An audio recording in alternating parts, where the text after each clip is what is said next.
Hey, how's it going, guys? This is Projona bringing you my very first tutorial. This tutorial is going to cover this effect that's shown on the screen right now. This is a cool little 3D butt effect. It's very simple to pull off. You'll be able to do this in in no time at all, and it makes your edits look a lot better and gets to show off your 3D and stuff like that. I'm going to show you a little preview of it. I'm going to show you the preview without the CC since, you know, it takes a bit longer with the CC for some reason, but this is the way it looks like.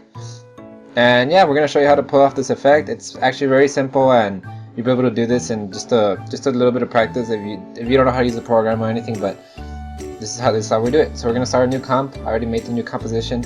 Sorry if my computer's a bit laggy. I don't know. It's been something happened to my damn. I don't know if it's something I clicked or I don't know. But it's been starting to lag a little bit, I guess because it has viruses. I don't know what it has, but so first I already have the cinematic here. This cinematic was made by Dash. I'm gonna link him in the description. He was kind enough to lend me the cinematic so I could do this tutorial, and he's using it for one of his montages. So just make sure to subscribe to him in the description and check out his videos. He's a pretty good editor. So what we're gonna do first is track this. So you're gonna right click on your footage, track camera, advance, detailed analysis, and this shouldn't take that long. 2,000 years later.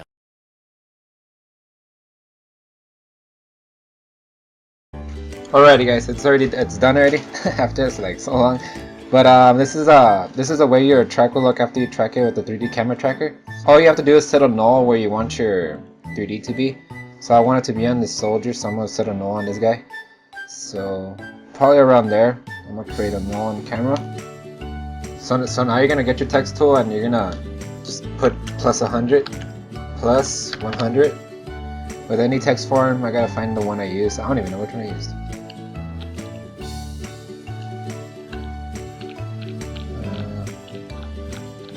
2 hours later. Alright, we can use this one.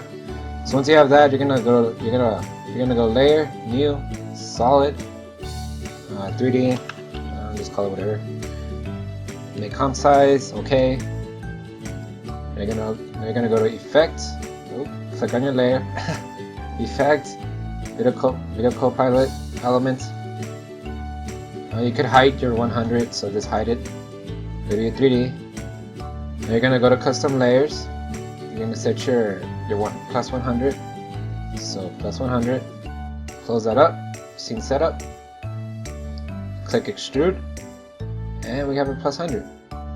I don't think I picked the best text. Let me change the text up real quick, because this is not the ass text. Let me make it bigger, a lot.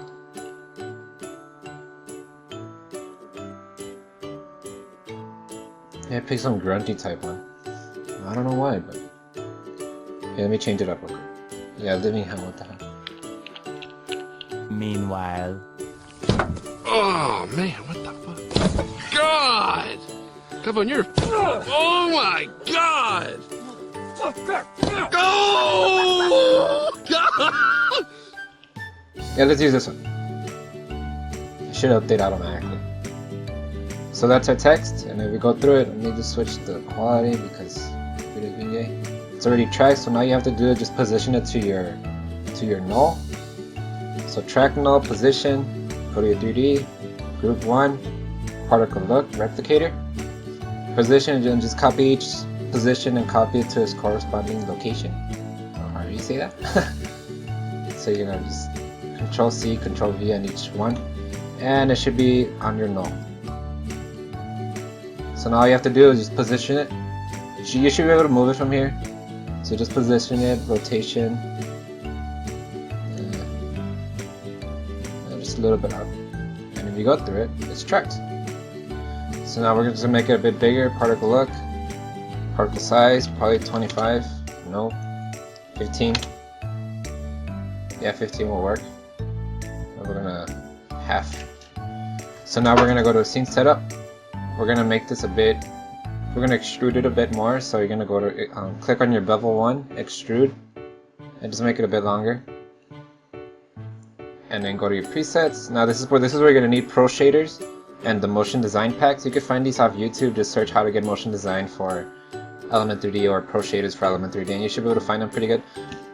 and just press, you're gonna click a Pro Shader, so we're gonna use a metal, copper grunge, or you can use whichever metal you want, but this is the one I'm using, and then press OK. And you're gonna notice that your texture changed, so you're just gonna put this on full quality. And if you notice right here, it doesn't really look that good, and most editors will leave it like this, or they'll just add a reflection. But if you do add the environment map to it, it will change the way your text and just the whole overall and the way it looks. So if we go to our close group 1, go to render settings, environment, and all you're gonna do is you're gonna set your environment map to your cinematic, or to whichever your cinematic is, and it's automatically gonna create an environment map for you. So all you're gonna do is go to override layer and just set it to your cinematic, and you can see it starts picking up reflections from your environment. So now after this, you could either rotate your environment, but just leave it as is. But it's really up to you if you want to rotate it. Lighting's important. So after this, you could choose whatever lighting method you want. Kind of pick one that matches your scene. So there's dramatic, or there's cinema. Cinema matches a bit better, and you could make it a bit brighter or rotate it. So I think I'm gonna rotate it a little bit. Let me switch it up. Go through each one just to see which one works best. That's good right there. So now after that, you're gonna get shadows going. So you're gonna go to ambient occlusion, enable AO. Yeah, notice there's not much of a difference, but if you start messing with your intensity and your settings, you're gonna start noticing the 3D starts getting shadows on it. So this is, I usually don't have a set number, I just really mess with it until I get it to look cool. So this is all just experimental, you don't really have to know much about the numbers and stuff, just mess with it till you think it looks cool to you. So right there it looks pretty good, it has its shadows and everything. So once you're done with that, now we're gonna get to the blood. This is where you're gonna need your motion design pack. So you're gonna go to scene setup, motion design, and what I'm saying that this is pretty easy, and I don't mind showing this because these are all pre-made presets, and I've seen some big editors use them, and everybody's amazed by them and whatever. But you just go to the liquids tab, and you have all your liquid presets. These are already all made. They're all made from, I think Andrew Kramer made them in RealFlow, I'm pretty sure. So all credit goes to Andrew Kramer. So you can see that you have all whatever it is, liquid. So now this is all just picking different types of liquids and setting them in your background of your text, or whatever you set it as, and just positioning it where it looks cool. So let me pick a good one.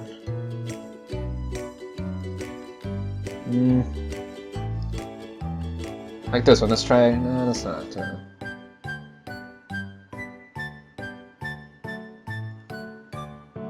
Like we could use this one. I already have a blood preset, a blood texture. It's not really blood, but I try to copy it. So if I go to my materials, I have blood 1. I made this, and that's what it's kind of a glossy type blood. But you just go to your Pro Shaders, your translucent, and you could either use a chlorine or any type of these, and just all you have to do is change your diffuse colors, your specular, and just kind of make it match to a blood type thing.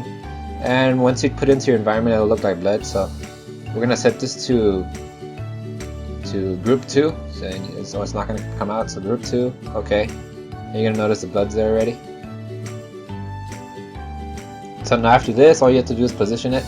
So group 2, particle look, Z position, until it goes behind your text. And then go to rotation, and just rotate it where it goes through it. So about right there, I'm gonna go up and rotate it, and then position Z again. And then this is where you're gonna have to start messing with your AL settings again, so it won't be so dark. So ambient occlusion. So this is all just messing around with the settings. So now once you have one down, and let's say you want it like that, you're gonna go scene setup again, and you're gonna pick a different one again. So I'm gonna pick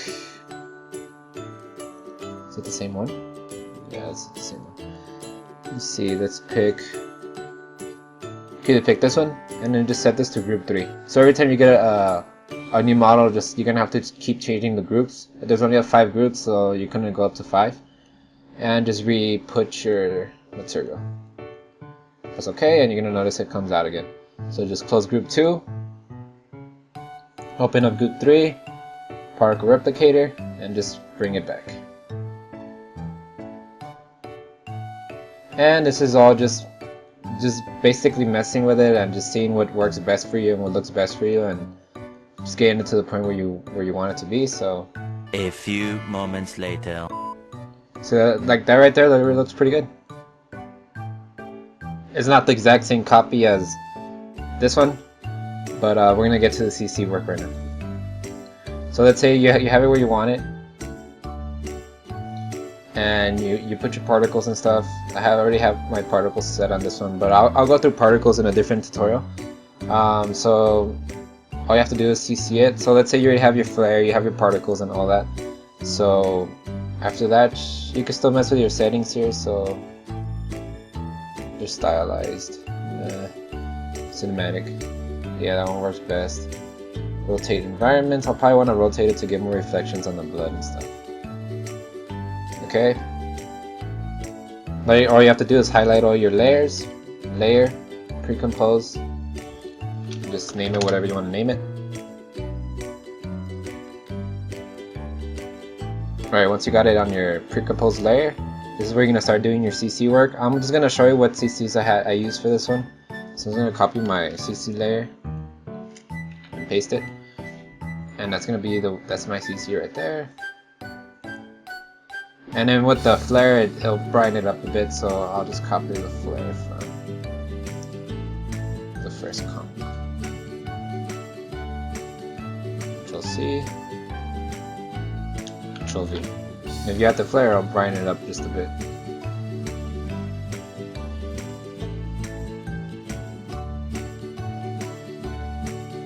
And that's really the basis of doing this whole blood thing. I know it doesn't look as good as this one because I did mess with it a bit more, and I probably use some. I have camera blur, have the edge color.